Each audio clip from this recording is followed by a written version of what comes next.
Good morning everyone and welcome back to Piccadilly Sidings. Well, we're moving on at a rate of knots at the moment, as you can appreciate, not being able to go out anywhere. So next stage then, I've got the cork. Now, I can't see the point in buying new cork. This is 2mm cork I use on Piccadilly and it's done all of that, and I'm confident it will do all of this and more. So I'm going to start sticking some of this down. I am going to use a whole piece to cover all of that because the tracks are quite close together. And then what I'll do is do my normal little trick and cut strips. So it'll be a bit like that. That's going to be the side fences, by the way, for the traverser, so that the trains don't fall off the edge, but that will get glued on eventually. So yeah, I'm going to cut long strips and then stick all that down with PVA, weighting it down as I go along. All right, so first job then, get all that covered with glue, get this cut to size, weight it down. Speak to you in a minute. Right, I thought I'd just show you this bit here. I've, as you can see, I'm prepared now to put the glue on the board. I've just put some glue in a pot, and I've also the cork is now cut to the exact size. But you may notice I've just put some plastic in here, and the reason for that is because I really don't want glue to be going into this gap here, because obviously it'll bind things up. So I mean, I'm sure you know what to do here, but so I'm not showing you from that point of view, but it's more kind of, I suppose, entertainment value, isn't it, at this time of the year now. Anyway, that bit's done now, so I'll put the glue on the windowsill. And hoping I've got this one the right way around. Yeah. And literally just press it down. And I am going to pull that plastic through a bit more. Like that. Just make sure it's nice and stuck, level. And then I'm going to bring the plastic across so that glue doesn't go everywhere. And I'll just put some heavy books on top of that, I think. That will just help protect it. All right, so you can see there that I've put down all the cork. Just pan you across. So I was starting at this end. You can see now we've got one big sheet of cork over the whole of the fiddle yard section. And I've even put another piece on this part here just to tidy it up, really make it look a bit pretty. And I've varnished it as well just to seal it. The last thing I want it to do is start breaking up under use. So hopefully the sealer or the varnish will harden it up enough to deal with that. That is just positioned just so you get an idea of the fence that I'm going to use to stop locos falling off the side. That will be glued and screwed. Coming down here now, so you can again see all the cork is on in all the different places, so you can see where the tracks are going to go.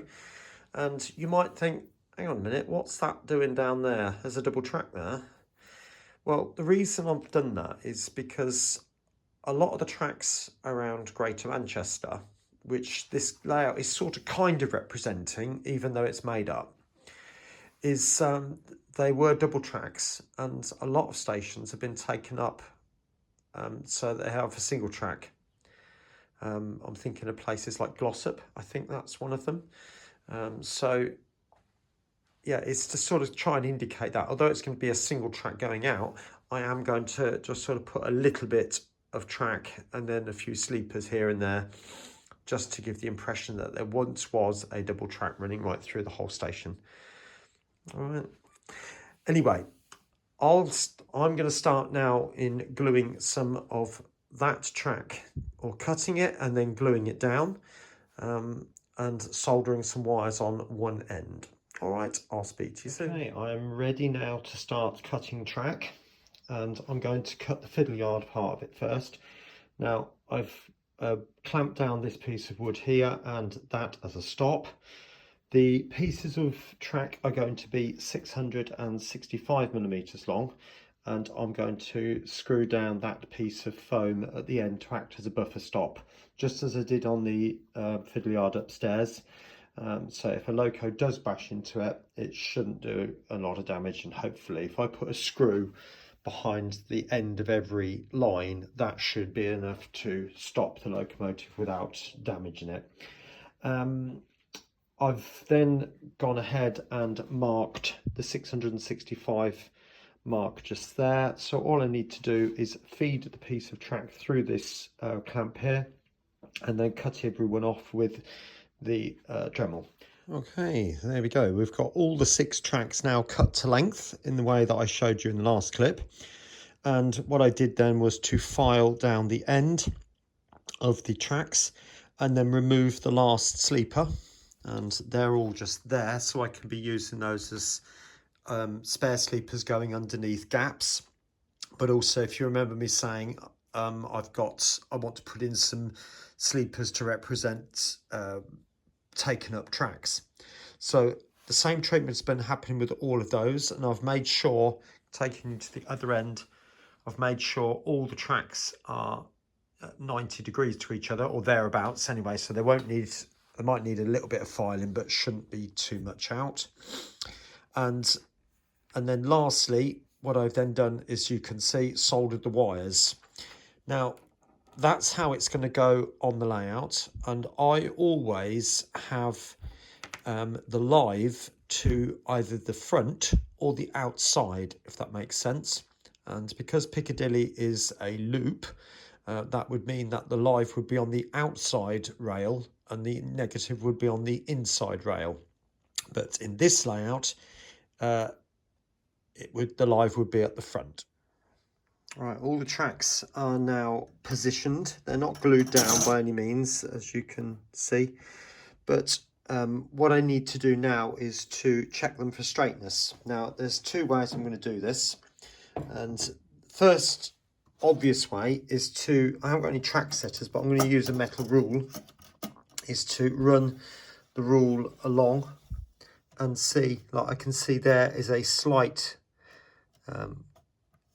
indentation there. So with 2 hands, I'm then just going to bend that track back slightly like that. But obviously with 2 hands, I'm holding the camera in the other hand at the moment, so it's not going to be too easy to do that.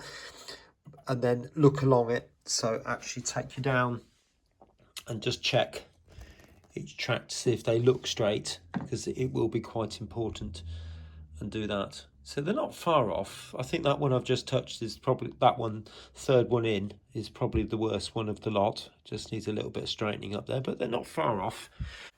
Right, just thought I'd show you exactly what I do. So I'm taking a load of glue on I know I'm teaching grandmother how to suck eggs in some ways, and many of you know how to do this, but it might be so useful for some.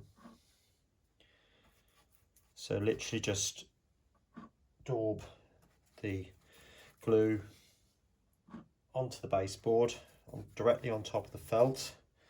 I'm not putting a huge amount on, just a thin surface amount will be more than sufficient. Now put that on there and try and make sure that that gap is pretty parallel. And now I'm going to look along the track. Actually, it's not too bad. So what I'm going to do now is put some board over the top like that. Just cover it up. There you go, and you're getting the idea. You don't need to watch me do the whole thing, but now just weight it all down on the top, and then leave it for 5 to 12 hours, and it should be nice and set. Okay, speak to you in a minute. Right, whilst the traverser is gluing, or the track's gluing, I now start turning my attention to the points. Now, most of the points I've got, as you can see there, are electrofrogs. But I do have, and there's one there, 2 insulfrogs. Now, for those of you who are not sure the difference, these 2 side by side are really perfect to show. You'll see this is an electrofrog because the metal joins. It's one V shape, and it's joined just there. Whereas on that one, if you notice, there's a gap between the two pieces of rail, which basically means, in theory, you could have metal fish plates on these, but if you do that on an electrofrog, you'll get an instant short, because one would be the positive, one would be the negative, but then if that's negative, so would that be, if that makes any sense. And then you'd have two negatives together, which would obviously create an instant short. So you have to put plastic fish plates onto these two parts here. However, even with an insulfrog, you can get sometimes with the wheel of a locomotive can touch the other side of the rail, and you get another short here off this side. So it's advisable to put plastic fish plates on these as well, and then that avoids the shorting out across that little bit there. Now, what I am going to do now is to take the points up, and I'm going to show you how I go about preparing the points ready for DCC. Okay then, so this is an electrofrog point. This is code 100, and like I said before, you know it's an electrofrog because you've got this bit here which is called the frog, and this part is joined. But also on the back, you will also notice there's this wire coming off, which we'll do something with later.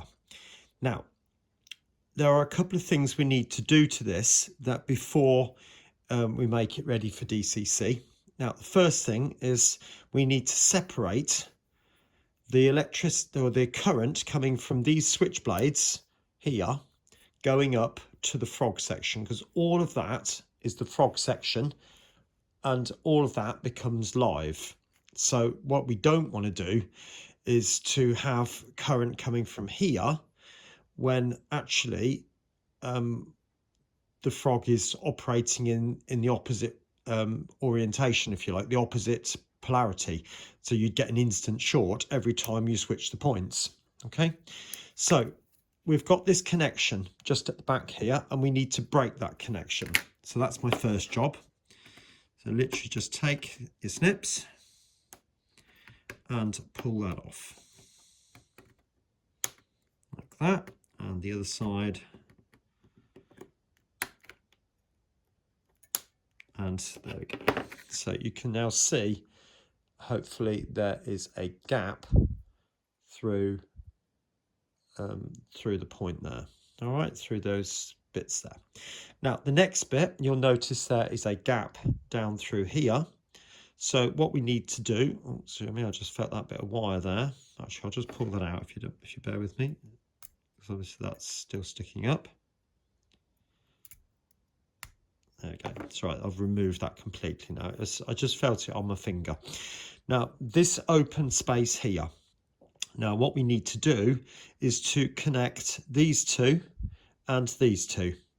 And what that will do is then you've got a constant power going through this rail and constant power through this one, and it will just make sure that the switchblade has that same constant power, and you won't be relying on this part of the rail touching there, because sometimes with the greatest will in the world, dirt and other sorts of rubbish get caught up on the inside edges of those stock rail and switchblades, and it, you know, if it doesn't have to be very thick, you know, 0.1 millimeter of muck will stop the current from flowing. So that will just help to ensure that it works a lot better. Okay, so I'm just going to take a piece of brown wire, strip the end off, but leave quite a tail because it needs to go across both of the parts and then have it come down. So I'll probably snip off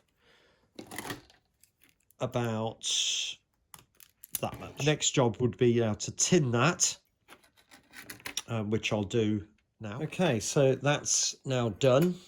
Okay, so I'm now just going to bend that over, check the distance. Yeah, that's, well actually let me snip a bit off that because that is quite long. Don't need quite that much. Yeah, and then just bend over that much. Okay, now that will need to be soldered to, this will be my live side, so that will need to be soldered like that. And what I'm trying to do on this occasion now with this particular layout is to have all the wires going down underneath the rail. Whether I'll be completely successful in that is another matter. If I try and solder directly to that, it's not going to work because there's a coating on the metal and that needs to be removed. So I'm going to take a needle file and then go right across all 4 tracks and just remove that top layer. And what I'm after is to see file marks. Hopefully you can make those out now. You can see they're just little file marks and actually you've got a bit of a glossy surface. So I've now soldered those 2 wires together like that. Now the last part is to do with this wire here, and it's for powering the frog. So I normally snip that quite short. Just straighten that little bit out there because that's bugging me. Okay, so that is now soldered on. It's not the neatest of soldering joints, but hey, I really don't care. Now, next thing is to use a little bit of heat shrink. So the joint is probably about that big. So pop that on the end. I can get you to see. And slide it all the way down. Now, some of you might be saying, why am I doing this? Because it's going to be that old famous law, you know what I'm talking about, that if I don't put something on it, something else is going to touch that and it's going to cause a short. So I'm just trying to minimize every opportunity a short might have.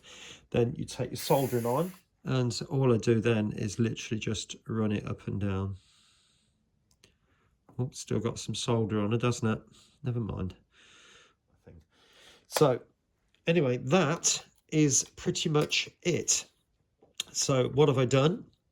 I've broken that section just there. I've joined these 2 sections here with positive and negative wire, and I've now put the switch wire on.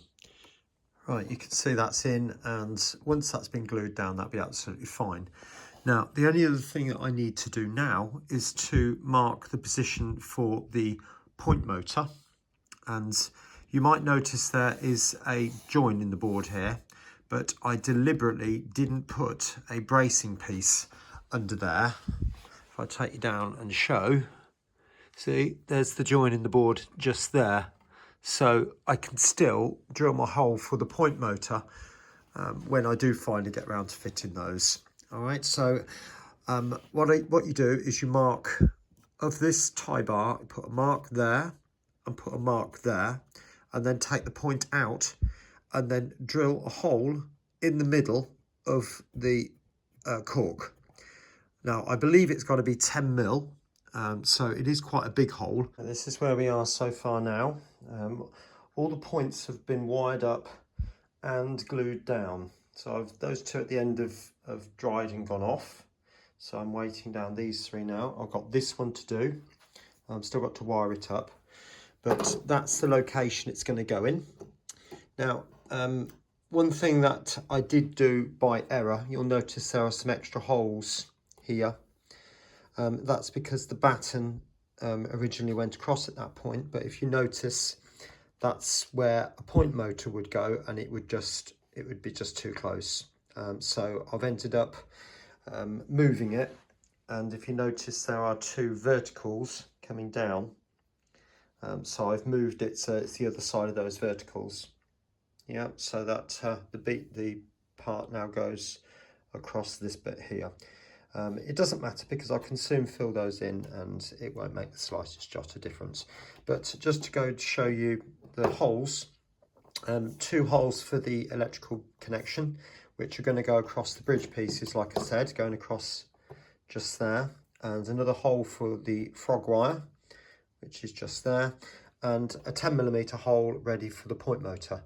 I won't be fitting point motors straight away, purely because the only ones I've got are those Gauge Master, Pico PL10s, I think they are, the big blocky ones. I've only got 4 of those anyway, so I'd still have 2 short. So what I might do is go for the mega point system, and but that won't be yet anyway. So it'll be manual control for the start, but I am going to fit the automatic frog juicers on all of them. I've got 5 and I've got another one coming, so that should be fitted straight away. All right, I'll get this wired up, glued down, and I'll show you what I'm going to do with the rest of the track in a minute. All right, ready for the next bit. Now, start laying the actual track itself. I've just got this bit of flexi. Now, this was a bit left over from when I did the fiddle yard. Now, what I do want to do on the actual layout side of it itself is to space the sleepers. And yeah, it's Richard's fault from Everett Junction. He started this off, and nobody's done it recently, so I thought I might as well. So I'm literally just going to snip through all of these. I'm not going to do all of these on cam. Okay, that's all done now. Believe it or not, they're all been cut through. All right, so they're all wibbly wobbly. Now, you could space them by eye, but it is a painstaking task. So I've made myself a little tool, and this was made from half round. The stuff, I'm sure you know exactly what I'm talking about. And I just stuck 2 pieces of plastic card together. I was just because I hadn't got any thicker stuff to hand, and then measured, put each one on, and then put a sleeper. Oops, I'm dropping it. Put a sleeper in the gap like so, and then space them all up with sleepers next to it. Obviously being very, very careful not to glue them in. All right, and then it was a piece of angle which I'd got, and then a scrap piece of plastic card which I glued on to make a handle. So all I'm going to do is literally just go over it like that, and because it's a half round, the sleepers want to move and want to reorganize themselves to some degree. You might have to give it a little bit of a helping hand, and there's obviously going to be a few going off the top, so I'm going to take off, say, 2. Oh, they're not quite cut, never mind, and just space those generally like that. And I'm sure you get the idea of what I'm doing here. This isn't rocket science, is it? Well, there we go. After 2 or 3 days, all the track is now down and glued and wired. It's not wired up, if you pardon me. Every track has got wires on it, so it's ready to be connected up. There's no bus wire yet. That's tomorrow's job. So you can see from the fiddle yard, as I said before, it's all been covered in cork, and that will move. And all I can do is just, oops, it's a bit difficult to do with one hand. Let me just do it with the other hand. But I can position those tracks absolutely perfectly, and the trains will just go straight over the top of that, no problems whatsoever.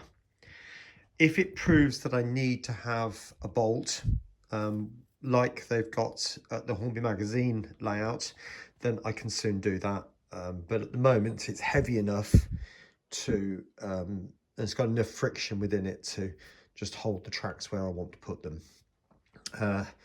So you also know, remember I was going to put that piece of foam down. I haven't stuck it down or screwed it down yet, but it will get done. And also you may have noticed these pieces of hardboard, which will get glued and screwed to the sides of each of those. I'll just knock a wagon off, never mind, both sides.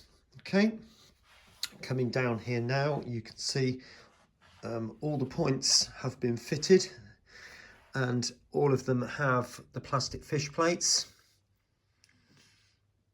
Even the insulfrog, there you can see that, and that's the insulfrog one there. All of them have the plastic fish plates fitted. Okay, what else? Oh, the track spacing, which is what I've been working on over from the last clip. You can see the gaps just there like that.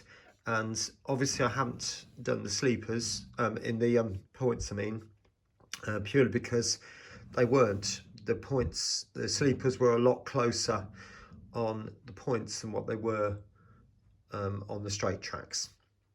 But I think that looks an awful lot better. That's my opinion. You may have your opinion, but it's my layout. So there we go, moving along. As you can see there, we've got the shunting puzzle part here. If I come back now, so that I can have the cards for each of the wagons, and then we decide, you choose which wagons you want, and then you have to shunt the train into that order, so that the head shunt will operate there. I've just put wagons in it for the time being. Moving down here now, going out to the bridge section. As I said before, I've got this double track arrangement, and it's to indicate that there was once a double track there. So it's a disused, or a line that's gone now actually, but they've just left a couple of little bits, and I'm going to put some sleepers in just a few places, scatter them about a bit, just to give the impression that as a life that once was, if you like. The bridge, if you remember, I said I'm really not happy with this bridge, and I'm really not. It needs a lot of work. That is completely I can lift that out, and the track is stuck down. So once that's finally stuck, I can just align the tracks and they will be absolutely fine. And they're quite, it is a little bit of a lump there, but I can soon sort that. It's not a problem at all. All right, so we're getting there. Definitely getting there. Oh, I've just put some, these are Pico buffers. I've literally just put them on. They're not painted in any way yet, but they will be, one step at a time. There's a lot to do, obviously, in this layout. So, yeah, getting there. Anyway, next job then is to be doing the wiring up, and that's tomorrow. Okay, take care of yourself. I'll see you soon.